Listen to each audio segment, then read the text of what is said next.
and welcome here to TalkFCB, and welcome back to the channel here today, guys, where I am delighted to say it is time again for the Champions League. It's amazing to return to this competition. This is where Barca have been firing this season, and coming up today, we're going to be talking all about our upcoming match against Benfica, the potential lineup that we could see from Hansi Flick, but of course we are also going to be keeping an eye on the very latest transfer news, with Eric Garcia's potential exit discussed. And what about Ansu Fati? What is the current situation? And we're going to be talking about his stance and why he may be feeling that way right now. It is all on the way for you guys. I hope you're doing well. So let's do this. But indeed, guys, today's big match preview is coming to you courtesy of Manscaped right here, who are a very, very big help to the channel indeed. And in terms of the very, very best men's grooming products, they are at the pinnacle right now. They are Champions League quality in terms there of the tools that will keep you looking good. And for example, guys, if you're looking for more precision than Barca showed in front of goal against Getafe, well, I assure you, Manscaped will give you that precision in terms of the shave, in terms of the overall look. They will have you well covered, guys, whether you're looking to keep the upstairs in good condition or maybe a few little changes in the downstairs region. They've got it all, and you can get right here 20% off your Manscaped orders here today simply by using the code TalkFCB at checkout there. Just tap that in, get yourselves a saving, and get yourself some top-notch products there over on Manscaped. Thank you to all of you guys. But in terms of the big match itself then, coming live on Tuesday from Portugal, and like I say, it's a massive relief to be back in the Champions League. And even just saying that, I guess in a way it's good. I mean, obviously our league form is not good and we're not really proud of that right now. But in terms of the Champions League, I'm excited about the fact that we enjoy playing in this again, that we enjoy these kinds of matches, and that we are thriving in this competition. Right now, of course, only Liverpool are better placed in this year's competition. And I have to say, guys, when you're looking at the results that we've got in the Champions League this season, and not only the big ones, not only about the fact here that we've beaten Bayern Munich extremely comfortably, the fact that we beat Borussia Dortmund away from home, they're going to that kind of stadium and coming out on top. But look at the other results too. You know, we have played some of the so-called smaller teams in the Champions League, and yet here we've had no problem. We have been able to get the results, but in La Liga, somehow it's evading us. It really does boggle the mind to be looking at the contrast, really, in these performances. But one thing is certain, we get ourselves up for these games. We really do thrive in the pressure and the intensity of the Champions League. We're facing a team here in Benfica, though, who are quality opposition. They are currently 15th right now in the standings. They're in a playoff spot. And as you can see, they've beaten Atletico Madrid 4-0 earlier on this season. They only just very narrowly lost out to Bayern. They beat Monaco away. As we know, that is not an easy place to go. And they've had some really strong results in this competition here. So they are going to be a threat to us. They are going to test us and challenge us in a way that ultimately we want to be tested. We still want to pit ourselves against the very best teams. And of course, when you're actually looking back at recent history in this competition, Barca against Benfica, well, we did face them, of course, in the 21-22 season, which ended with Barca in the Europa League. You know, the less said about that, the better. This game right here, the 3-0 win for Benfica, that actually came with Ronald Koeman at the helm, one of his very final games at the club indeed, and rightly so, given the way we were playing. And you will notice there a certain Darwin Núñez scoring twice on the night there for Benfica. We did then face them in the reverse fixture that season. That then was under Xavi's leadership, and that, of course, was the big game for the group,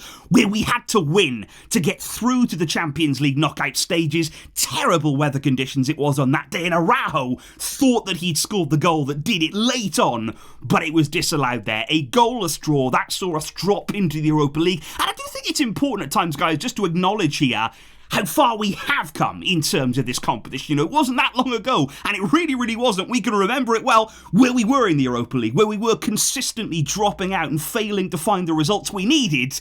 We are back now in the Champions League, but what's important is that we continue on this path. We continue building this momentum, and that goes right the way, of course, into the knockout stages. But in terms of one of the big decisions coming into this game, I think we've got to talk here a little bit more about the Iñaki Pena Wojciech Szczesny situation here, because actually I had a brilliant super thanks coming in from Edwin, big fan of the channel there, and ultimately he's been talking about which way we should go. Personally, he would go with Iñaki Pena as the number one for the remainder of the season, but what is in Hansi Flick's mind right now? Because I would say personally, right up until the Super Cup, Pena was the undisputed number one. And even Szczesny said, look, I understand why Flick is feeling that way. Flick only saw Pena as the number one option, but I think since the Super Cup there, the performance that we saw from Szczesny against Athletic Club, then of course against Real Madrid, he did get that red card, which was very unfortunate, but even Flick has admitted that since that Super Cup, things have changed in terms of the goalkeeping area, that things may be just about to be switched around a little bit, because there have been plenty of rumours here in the Catalan media, especially ahead of this game, that Szczesny could be the goalkeeper that plays not only the Copa del Rey games, but also the Champions League games this season right here. That is what is being reported in the media, so I am really interested to see, does Szczesny start here? And what does that mean? What does that signify there? Are we going to see Pena playing the league games and then Szczesny playing in the cup competitions? That kind of reminds me of when Ter Stegen and Claudio Bravo were at the club together there. Ter Stegen in his first season played the cup games. Bravo was the consistent man in the league. That's an interesting approach there. Does Flick believe maybe that Szczesny is a big-time goalkeeper for the big-time matches there, that he can be called upon and pressurised maybe in a way that Iñaki Pena can't? But what would you make of that decision, guys, there? If Szczesny was the man for the big occasion, was the man to be trusted in the Champions League, but Pena there, keeping control of the league games, is that a decision that you can get behind? Would you agree with it? And indeed, guys, just speaking right there about the cup competitions, this morning the Copa del Rey draw for the quarter-final there has been fully revealed, and these are the 4 games that we have to look forward to in that competition. It is going to be Valencia away for Barça, Real Madrid head away to Leganés, who've actually been quite a tricky team to face for some of the top teams in the league this season. Thankfully, we avoided another game against Getafe. Atletico Madrid will be playing them at home, with Real Sociedad there against Osasuna, making up the final 8 in this competition. And guys, Valencia away, it's only a 1-leg tie, remember. This is not going to be a 2-leg thing. We are simply going to go to Mestalla at the start of February there. That's going to be a tricky game for us, even if they are struggling really in the league, labouring this season. But going to Mestalla is never ever an easy game, so we have that to look forward to there in the Copa. But if we do move back to the job in hand right here in the Champions League, guys, and if we look at the team maybe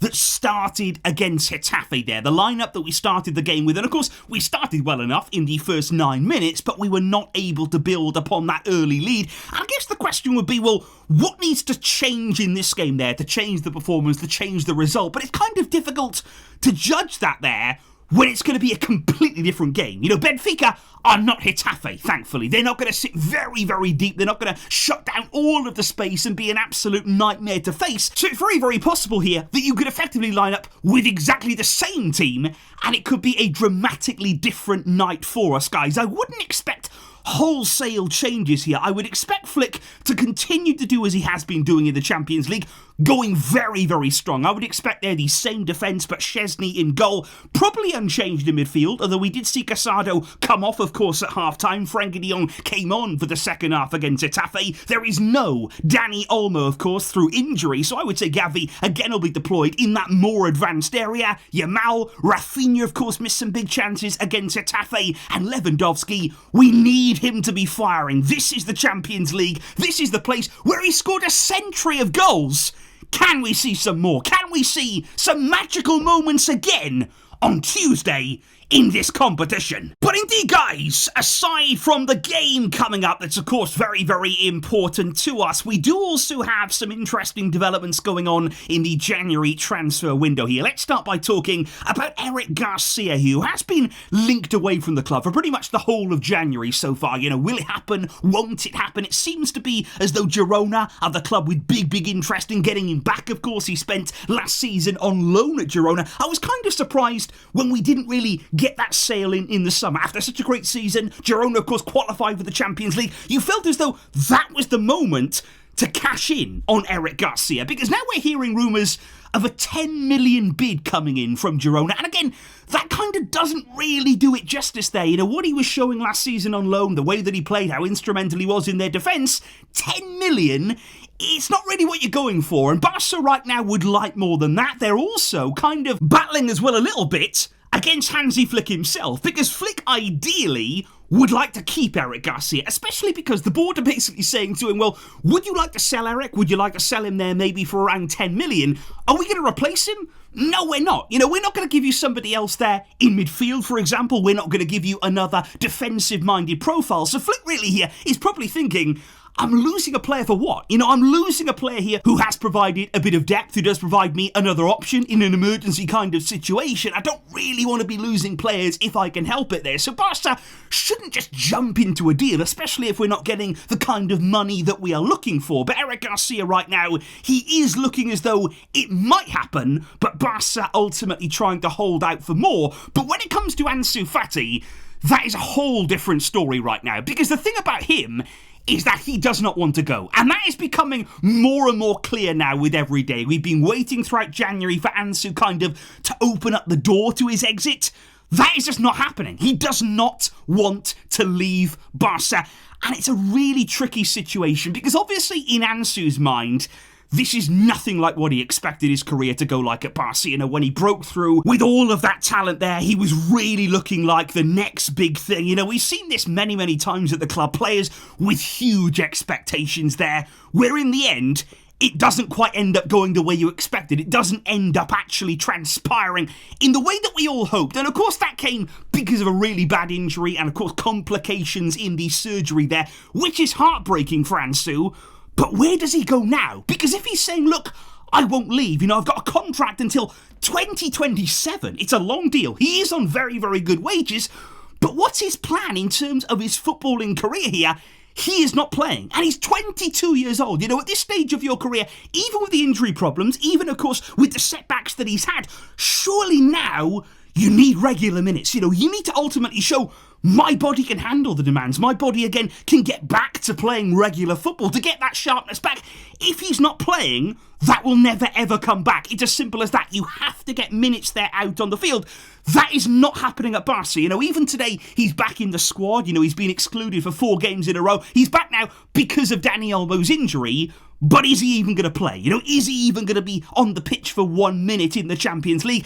And I just think right now, it's going to be interesting to see what happens. And I just want to know really, what is Ansu hoping to achieve here? Does he believe that he will get minutes as the season goes on? Does he think maybe that he can send a message out in training? Flick has asked for more. Flick has wanted more from him. Can he show more? Can he turn up there with more drive and more motivation to show Flick what he's missing out on? Is he just sort of waiting? You know, is he on that good contract? Is he thinking, okay, I don't really need to rush into my next decision? I think it's a really tricky, really complicated, really emotional situation, really, for Ansu Fati. I wish that we'd never ended up here. I wish that this was something that we never even had to sort of encounter. But this is the reality right now. This is the situation. And what do you think you should do? You know, as a player, with the aspirations that he has as a professional, what would you do next? You know, what would you be thinking if you were Ansu Fati right now, guys? Let me know in the comments down below. And of course, let me know ahead of the big game against Benfica. What are your score predictions? And how would you line up if you were Hansi Flick? Let's keep this Champions League run going. Let's keep shining on the European stage. And I will see you guys very, very soon. For all of the reaction, thank you indeed for tuning in right here today, guys. And a big thank you as well to Manscaped. Don't forget to use the TalkFCB discount code. And I'll catch you all soon. But until next time, as always, Vizca, El Barça.